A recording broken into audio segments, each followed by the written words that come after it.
Bismillahirrahmanirrahim. Alhamdulillahirabbil alamin wassalatu wassalamu ala asyrafil mursalin sayyidina Maulana Muhammadin wa ala alihi washabbihi ajmain, amma ba'du. Para pendengar dan penggemar radio yang kami hormati, berikut sebagai mukaddimah bahwa Profesor Zaini Dahlan berkeinginan UII punya tafsir dan terjemah sendiri. Lewat proses yang panjang dan melibatkan tim, di antaranya saya, terbitlah tafsir versi UII juga terjemah versi UII. Di antara ciri khas terjemahan UII adalah bahwa bahasa Arab yang tentu mengandung kesusastraan Arab, balaghah, kemudian ditransfer untuk pembaca Indonesia, sehingga di antara ciri khas terjemahan UII adalah dengan rasa Indonesia dan tentu tidak merubah makna. Berikut beberapa kutipan yang perlu pemirsa atau pendengar tahu.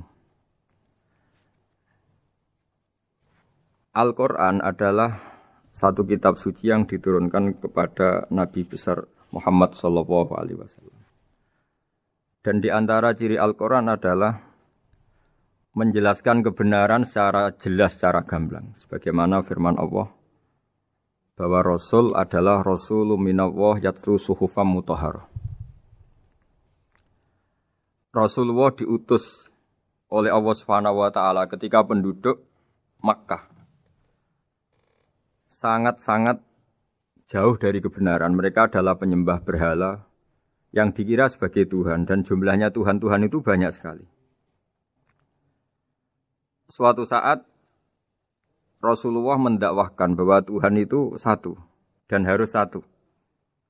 Tapi kata mereka, kenapa Muhammad menjadikan Tuhan satu? Padahal urusan kita banyak, problem kita banyak. Harusnya Tuhan itu juga banyak. Ini yang diceritakan dalam surat Shad, Aja'alal alihata ilaha wahida inna hadza lasyai'un ujab. Bagaimana mungkin urusan kita yang banyak, yang harusnya butuh Tuhan banyak, kemudian menjadi hanya Tuhan satu. Lalu Rasulullah dengan sabar, dengan telaten memberi penjelasan. Dan ini yang disebut al-bayyinah, penjelasan yang sangat jelas, sangat gamblang, sangat rasional. Kata Rasulullah dalam sebuah hadis yang diriwayatkan dalam Musnad Ahmad, teksnya begini. Orang-orang yang menyembah selain Allah itu ibarat kama sali rajulin istaro abdan min kholisi malih biwarikin aw dhahabin. Faja'ala ya'malu, mereka mau bekerja tapi wa yu'ti ghullatahu ila ghairi sayyidi. Fa ayyukum sarruhu ayyakuna abduhu kadzalik. Nabi lalu kemudian bikin analogi. Wahai masyarakat Mekah, bagaimana kalau Anda ini jadi seorang pembantu atau seorang budak, lalu punya majikan banyak. Dan semua majikan Anda ini punya perintah yang beda-beda, punya selera yang beda-beda. Semuanya atasan Anda, semuanya majikan Anda. Apa Anda senang punya majikan yang banyak? Lalu mereka bilang, wah susah Muhammad kalau kita punya majikan banyak. Tuhan kamu adalah majikan kamu. Bagaimana kalau Tuhan banyak, punya perintah yang beda-beda, punya selera yang beda-beda? Kalian pasti akan kebingungan. Ya sudah Muhammad, normalnya Tuhan itu satu. Sehingga mereka tercerabut dari pemikiran bahwa Tuhan harus banyak. Ini yang dimaksud dalam surat Al-Bayyinah. Lam yakunil ladzina kafaru min ahlil kitab wal musyrikina munfakina hatta ta'tiyahumul bayyinah. Bahwa orang-orang kafir, baik kafir ahli kitab maupun kafir musyrik Mekah, mereka tidak pernah terlepas dari sifat kekafirannya, yaitu menuhankan banyak Tuhan, sampai datang sebuah bayinah. Bayinah itu argumentasi kebenaran yang begitu jelas.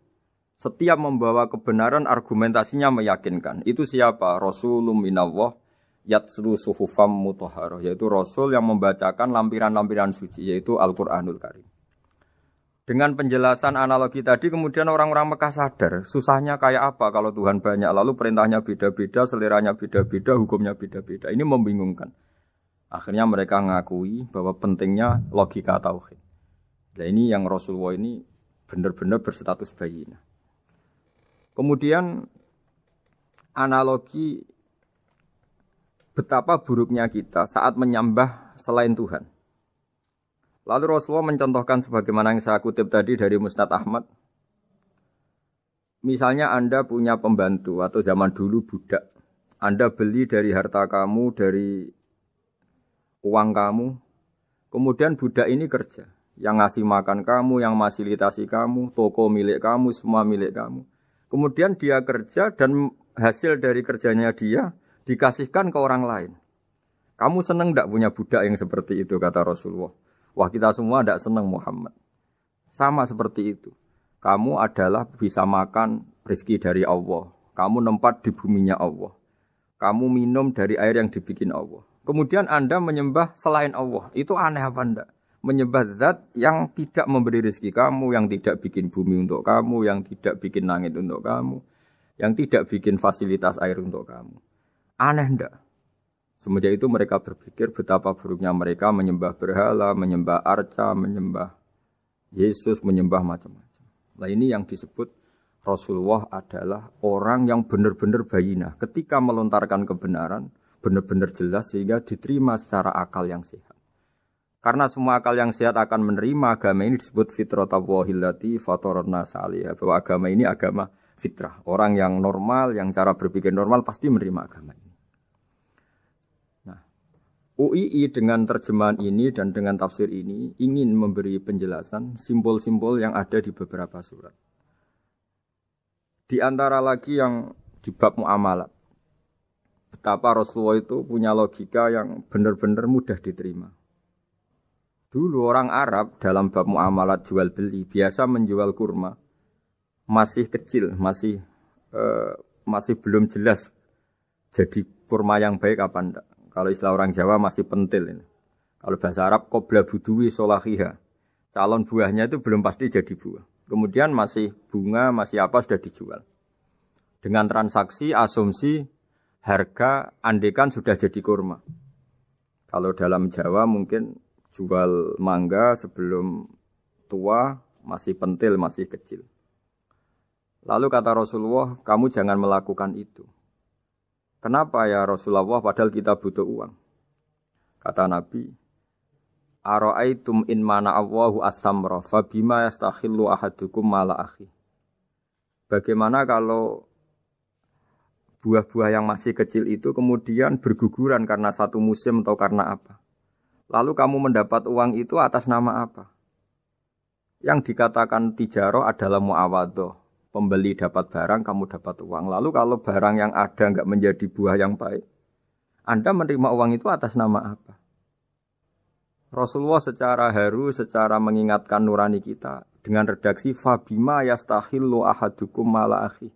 Lalu kamu mendapat uang saudara kamu atas nama apa? Kalau atas nama buah, mereka belum mendapat buah. Akhirnya ada kesadaran bersama bahwa sebaiknya kita menjual sesuatu itu yang pembeli ya dapat barangnya, yaitu dalam konteks ini buah yang sudah layak dijual, kita dapat uangnya. Ini lagi-lagi Rasulullah al-Bayyinah, sekali memberi penjelasan begitu jelas. Ketiga misalnya di bab jinayat, di bab hukum pidana. Rasulullah kalau bikin logika itu begitu jelas, mudah diterima. Misalnya begini, suatu saat Rasulullah bersabda, Al-qatil wal maktul finnar. Orang yang membunuh dan yang dibunuh sama-sama di neraka. Tentu dalam konteks saling bunuh yang dalam kezaliman. Lalu sahabat janggal. Ya Rasulullah, oke lah kalau pembunuh itu masuk neraka. Ini bagaimana mungkin yang dibunuh pun masuk neraka? Rasulullah dengan jelas, dengan bayinah, dengan hujjah, beliau menjawab, Innahu kana harison ala qatli sahibihi. Sebetulnya yang terbunuh pun mentalnya pembunuh. Karena dia sangat juga ingin membunuh saudaranya. Nasibnya saja yang menjadikan dia terbunuh. Hanya sahabat tahu, ya ternyata maktul dalam konteks duel adalah mentalnya qatil juga. Sehingga karena mentalnya qatil, dia tetap di neraka. Meskipun prakteknya dia menjadi maktul yang terbunuh. Nah ini yang dimaksud oleh Allah. Bahwa Rasulullah ini bisa menghilangkan tradisi kemusyrikan. Bisa menjungkir balikkan, menghancurkan kemusyrikan karena Rasulullah bisa menjelaskan secara detail hatta ta'tiyahumul bayyinah. Bayyinah adalah Rasulun minallah yatslu suhufam mutahharah. Jadi ini yang insya Allah sebagai kajian kita bahwa kita butuh sekian penjelasan untuk mengenang dan membuktikan bahwa Rasulullah adalah benar-benar al-bayyinah. Dari sekian contoh tadi, pendengar bisa tahu betapa agama ini mudah diterima oleh akal. Sehingga di beberapa ayat disebut agama ini liqaumi ya'qilun, liqaumi yatafakkarun. Agama ini bagi kaum yang bisa berpikir, agama ini bagi kaum yang mau berangan-angan. Dulu untuk menghilangkan kemusyrikan dengan logika kafir Mekah bahwa urusan kita banyak, harus Tuhan banyak. Itu panjang sekali. Di antaranya ada ayat yang spesifik tentang itu. Daraballahu mathalan rajulan fihi syuraka mutasyakisuna wa rajulan salamal lirajul. Hal yastawiyani masalah.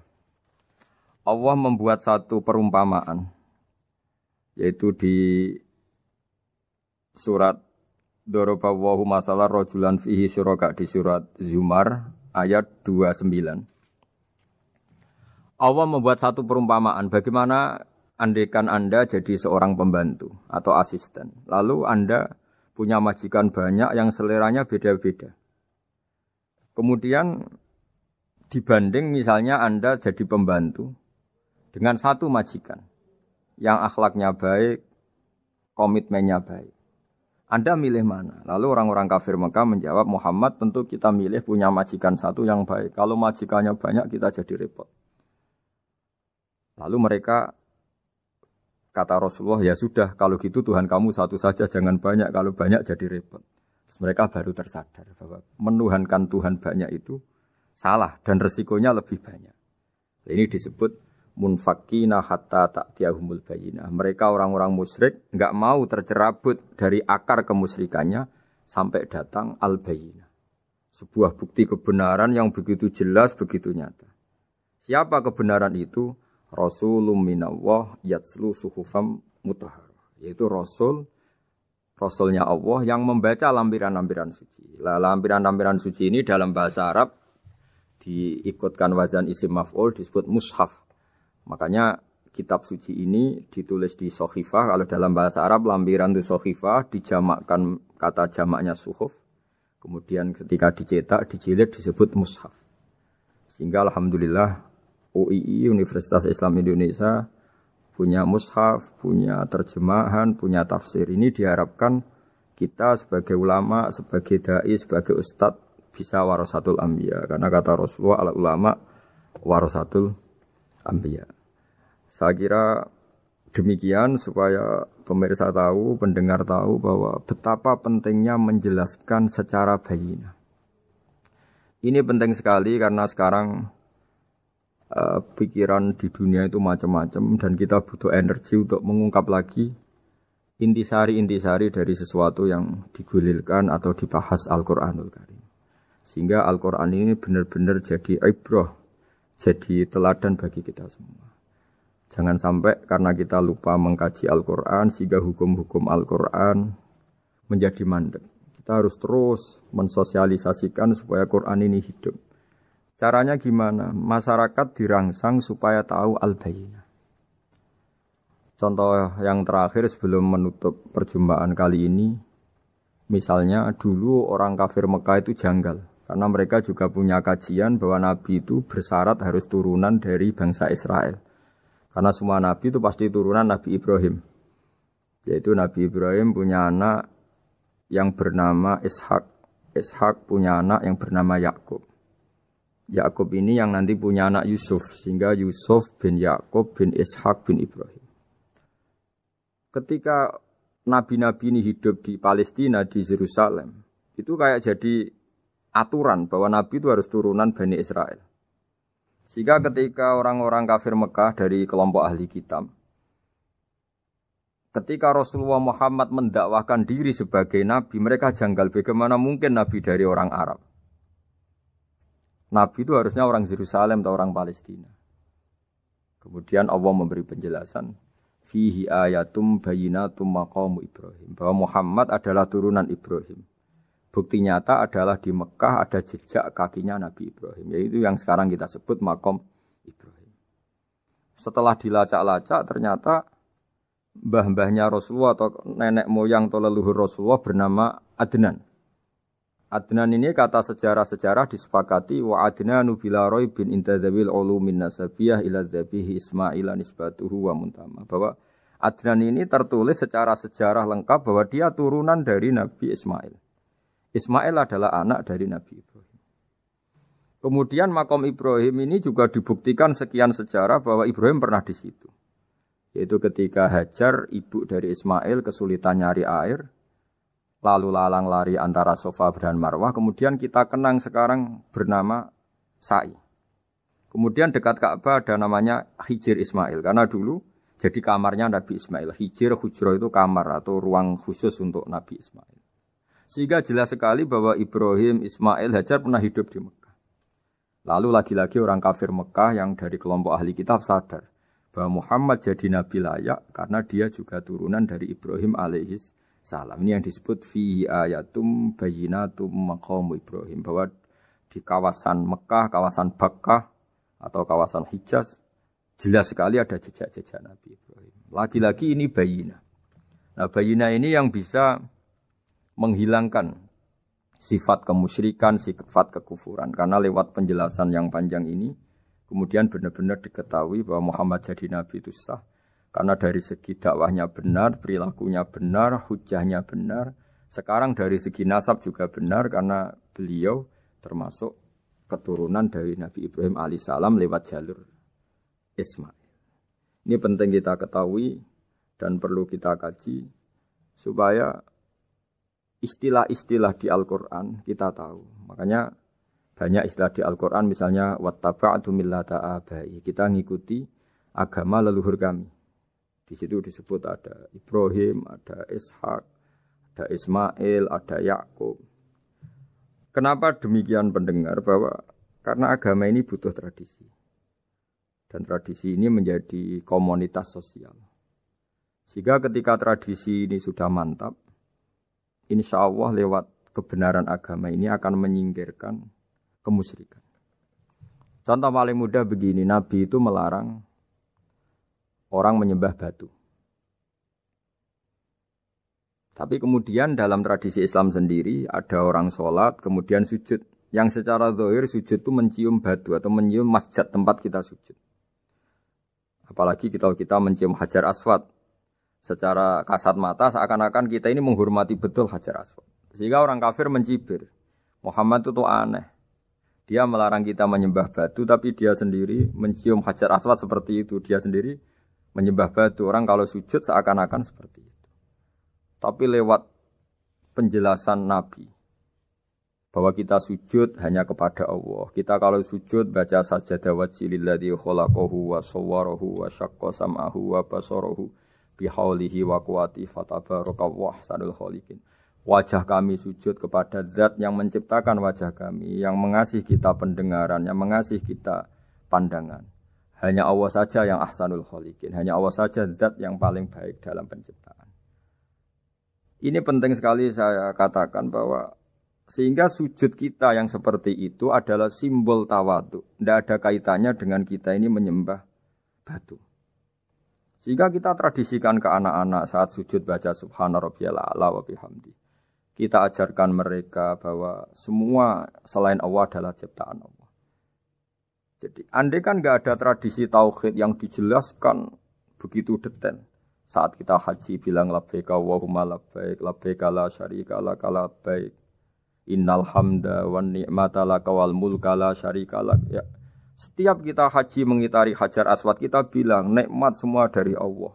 Enggak ada syarik bagi Allah, enggak ada mitra bagi Allah, enggak ada sekutu bagi Allah.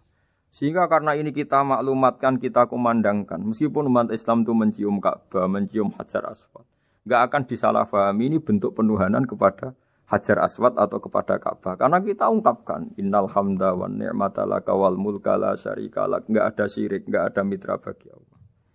Sehingga dari sekian talbiyahnya Rasulullah kita tahu ini bentuk pemaklumatan tauhid. Bahwa tauhid harus dikumandangkan lewat kalimat-kalimat thayyibah, lewat pemikiran-pemikiran logika hujjah bahwa Tuhan pasti satu dan yang jadi Tuhan hanya Allah Subhanahu wa taala. Karena andekan ini tidak dikumandangkan, kemudian ada ritual yang secara lahir kasat mata nyimu Hajar Aswad, nanti seperti tuduhannya orang kafir bahwa Islam itu aneh melarang menyembah batu, tapi nyatanya ada ritual mencium batu. Sebab itu tidak menjadi aneh ketika Imam Bukhari termasuk rawi besar, termasuk hadis sahih yang meriwayatkan Sayyidina Umar atau Umar radhiyallahu anhu. Itu setiap mencium Hajar Aswad beliau berkomentar, saya tahu betul kamu hanya batu. La tadurru wa la tanfa. Tidak memberi madarat, tidak memberi manfaat. Kalau saja saya tidak melihat Rasulullah mencium kamu, maka saya tidak mau mencium kamu. Dulu di era itu ada momentumnya. Kenapa sih Umar radhiyallahu anhu atau sahabat Umar susah-susah memberi penjelasan seperti itu? Karena dulu masih ada salah paham bahwa mencium batu itu identik dengan misalnya menuhankan batu atau mendewa-dewakan batu. Sehingga Umar berutuh memberi penjelasan. Sayyidina Umar memberi begitu penjelasan detail bahwa kamu hanya batu yang tidak mandoroti, tidak manfaat. Tapi secara tradisi sunnah Rasul kamu dicium, ya saya ikut. Ini penting sekali penjelasan-penjelasan seperti ini, maklumat-maklumat seperti labbaik Allahumma labbaik, sehingga semua ritual Muslim tidak disangka atau tidak disalahfahami sebagai pemuja materi. Lagi-lagi penjelasan yang detail ini disebut al-bayyinah. Rasulun minallah yatslu suhufam mutahharah. Kemudian ayat berikutnya disebut fiha kutubun qayyimah, bahwa dalam kitab suci Al-Qur'an itu banyak aturan-aturan atau catatan-catatan yang begitu lurus, begitu benar. Nah, tentu karena kita ini orang Indonesia yang kalau mengakses langsung bahasa Arab mungkin kita masalah. Sehingga alhamdulillah Universitas Islam Indonesia menerbitkan seri terjemah juga seri tafsir, dan sekarang dibantu lewat acara ini kita berusaha atau membantu para pendengar untuk lebih memahami lebih jauh. Saya kira demikian. Mohon maaf kalau ada kesalahan. Assalamualaikum warahmatullahi wabarakatuh.